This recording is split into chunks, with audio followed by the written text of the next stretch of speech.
Howdy, I'm Gray Pilgrim. Let me get this the way it ought to be and set myself down. Well, recently I was discussing a matter with a fellow over on a Discord server, and the subject of Japanese rifles and pistols and the like, oh my, came up. Well, and of course swords.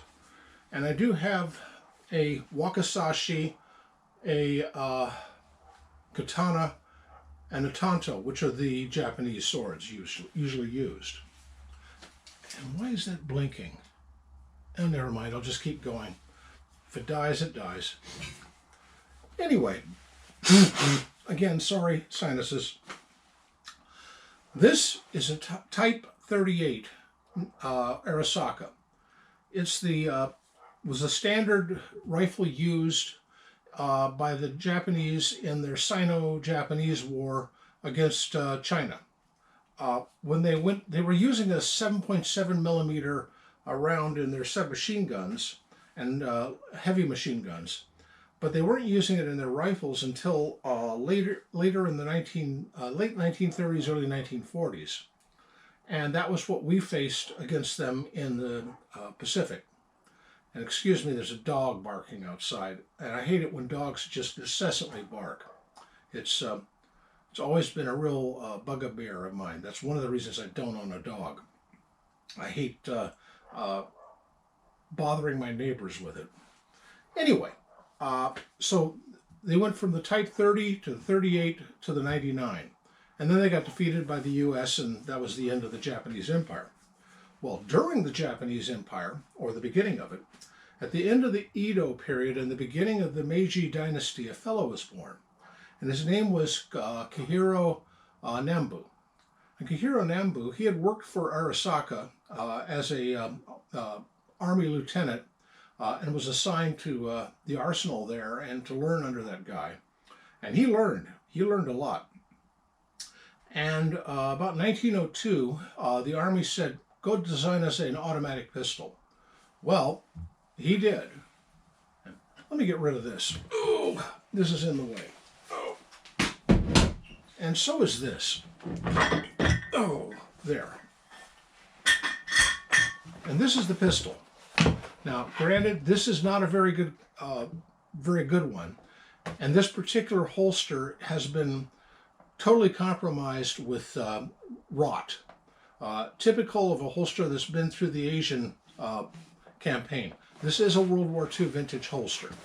So, but inside it, I had to glue the lid back on the clamshell because it fell off. But this is a Type 14 Nambu with a large trigger guard for use with a fellow with gloves, which really doesn't come in handy very much down in Southeast or South Asia in the Pacific campaign, but sure did when they were up in the Aleutians. I think that's why they did it. Anyway, this is designed by Kihiro Nambu. He came up with one design. Oh, by the way, I should tell you, Nambu himself, he was born in 1869, and the Meiji Restoration took place in 1868. He was the son of a samurai retainer of a clan in the Sega province, later the Sega prefecture. I forget the name of the clan. But anyway, his dad had been a samurai retainer, which is kind of weird, that there were some of them still around. And but he had been poor, and Kihiro had to go and work for a merchant when he was very young because there just wasn't any money for him to go to school.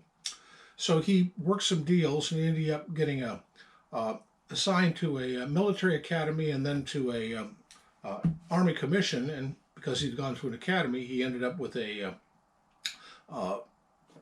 officer's rank of lieutenant when he was hired on by I think it was the artillery, and then went on to work with Arisaka, and then went on from there to design this.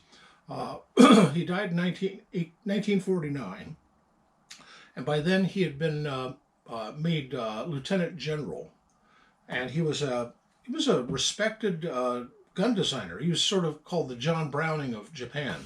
And can you see this table? I don't know if you can see this table with this stupid thing. Let's see if it works. I think that might be better. Anyway, and let's see if we can get some more light on this too. There. Should work better. Anyway, this thing sort of looks like a Luger, doesn't it? But it isn't. When this thing was issued, it had this funny looking pouch here, a little thing here. Oh, and oh god, that's ripped too. Anyway, this thing here was for to hold spare firing pins because the Nambu is known for breaking firing pins. And this was for magazines. This shot an 8mm bottleneck cartridge. I have a set of Nambu dies and some Nambu brass. And I discovered that 311, 311 32 auto bullets will work. It should be 312 to 320. I forget exactly, somewhere in there. But they should work. The magazine on this thing looks a lot like a Luger. I mean, it was designed almost directly off of the Luger, one might say. Matter of fact, wait just a second and I'll show you myself the similarities. I've got a Luger. But take a look at these two magazines. They're very much like each other. This one requires a loading device to load it that came in the Luger clamshell holster. And I think that's what this holster is based on too. I've got a Luger one over there. It's harder to get to, but I've got one. But this one, I don't know of an actual tool that was ever designed. The magazine spring on it is a little weak compared to this one. And when the bullets are loaded, the problem is that because of the drag of the magazine on the bullet, feeding is not so good on this. It just has problems right and left. It's not exactly the best design in the world.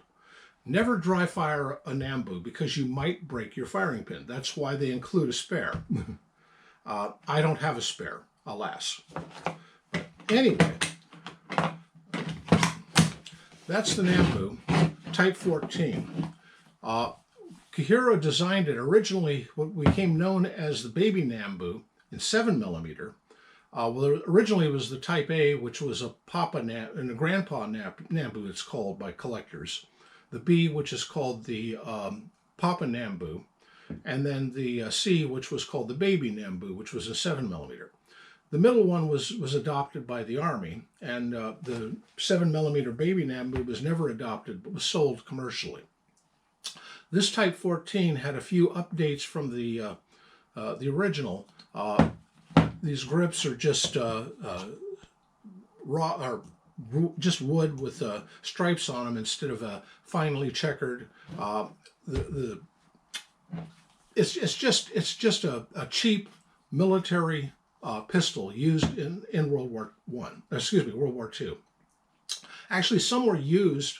I think the Type 26 was used in the Russo-Japanese War, which, by the way, Kihiro had a hand in designing that too. It's the Type 26 is a revolver and a specialized 9mm cartridge, and is an interesting pistol. But I got this relatively cheap at a gun show, and I thought, well, I got to have something like this just to have it to complete my Japanese collection, as it were. I've got several books on Japanese rifles and pistols over there, but I didn't have one until I went to that gun show, and I spent my life, my fortune, and my sacred honor on this. Problem is that antique guns ain't cheap. Anyway, that's all I got to say about that. Arigato, and happy trails.